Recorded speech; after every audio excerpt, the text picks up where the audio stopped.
This is Autoline Daily, the show dedicated to enthusiasts of the global automotive industry. Yesterday, we took a dive into Toyota's future efforts with its new dedicated EV division called BEV Factory. Today, we're getting into its other technology development. And like all automakers, Toyota is working on so-called smart vehicles that run on connected vehicle platforms.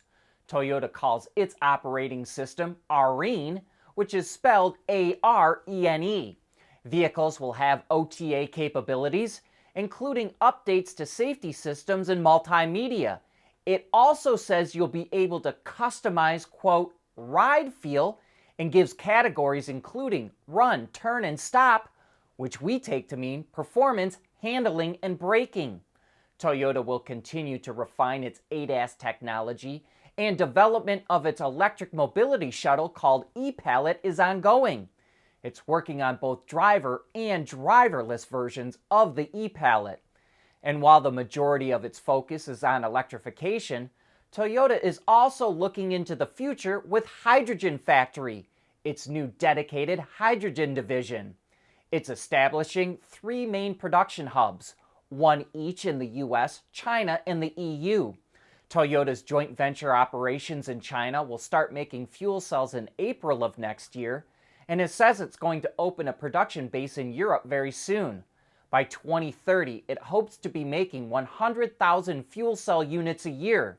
That includes both the ones it uses and the ones it sells to other partners. And those fuel cells will mostly be used in commercial vehicles.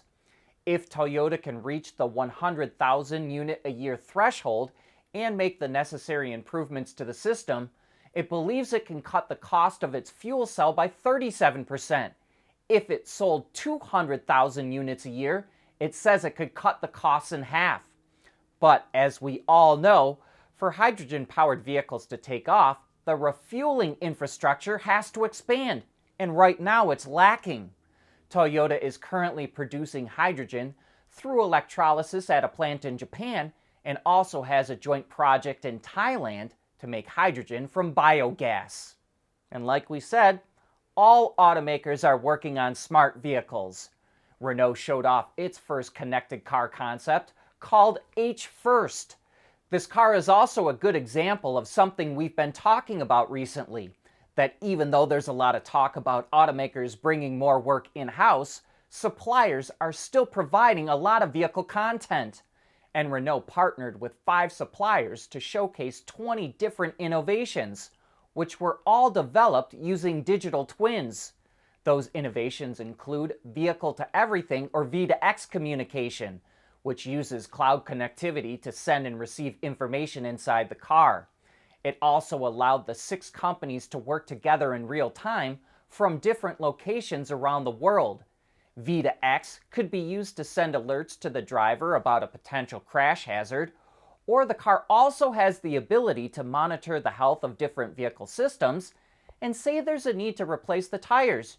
You could get an automatic notification to set up an appointment. Without highlighting all 20 innovations, one last cool bit of tech is a biometric authentication system. Basically, users create a digital ID, including their name, height, a photo of their face, and a video of them walking, which is stored inside the car, and then it uses that information to make sure you're you when you're walking up to the vehicle. And then it greets you and asks you if you want to come in.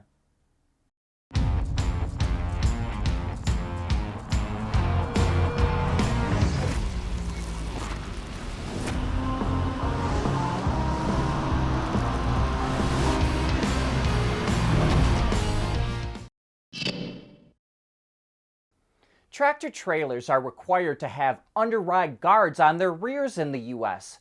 Those are those big, thick steel bumper-looking things.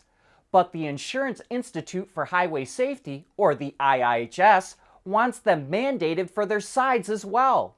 NHTSA recently released a cost-benefit analysis of requiring side under-ride guards on all new trailers and semis to prevent passenger vehicles from going underneath in a crash.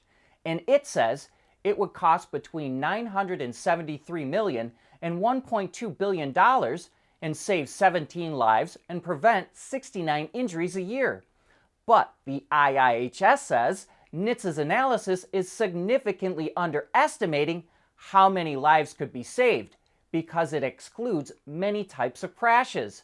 By factoring those in, the IIHS says side underride guards could prevent between 159 and 217 passenger vehicle fatalities a year.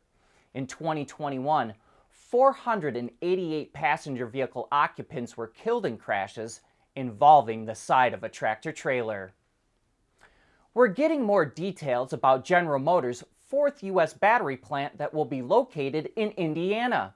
GM originally planned to open that plant with LG Energy, but that partnership fell apart in January. Now the automaker will jointly operate it with Samsung SDI. The companies will invest $3 billion to open the facility in New Carlisle, Indiana, which is near South Bend.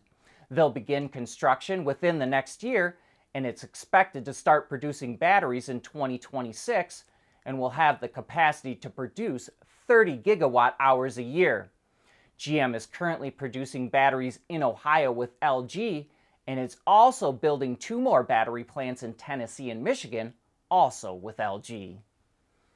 The Buick Envision is getting a new look for the 2024 model year and is adopting the brand's new global design language that was inspired by its Wildcat EV concept and also the Electra X.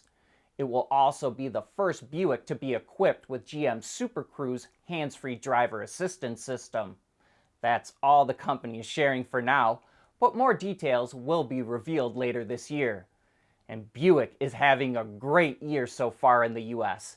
Its sales are up 76% through May, and the Envision is on track to have its best year ever in the US. Earlier this week, we reported that the Volkswagen Group wants to cut 3 billion euros in costs across its brands. And that's because profit margins are stagnating, and it wants to cut costs to get those profit margins back up. And in a LinkedIn post earlier today, the company's chief financial officer said it's aiming to increase earnings at the VW brand by 10 billion euros by 2026 through those cost cuts. VW is targeting a return on sales of 6.5% by then. Currently, it's at just 3%. The CFO also added that optimizing production efficiency is key for it to produce its planned 25,000 euro electric vehicle.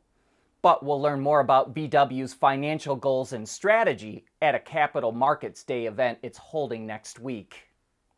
The Toyota Land Cruiser is coming back to the US. Really, it hasn't been gone that long. It was last available in the States in 2021. But Toyota posted a video on social media that says, quote, "Did you really think we'd be gone for long? The legend returns." And it shows a number of Land Cruiser badges from over the years. Toyota didn't provide any other details, but early speculators are guessing it will be based on the new Lexus GX that was just revealed. And that wraps up today's show. Thanks for watching and for making Autoline a part of your day.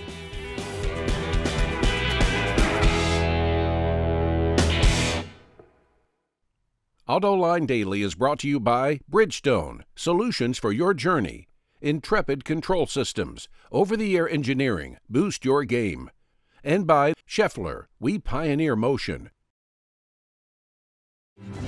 At Schaeffler, we pioneer motion. Electrifying mobility. Manufacturing smarter. Reducing CO2 emissions. Making energy production clean. Schaeffler pioneers motion to advance how the world moves.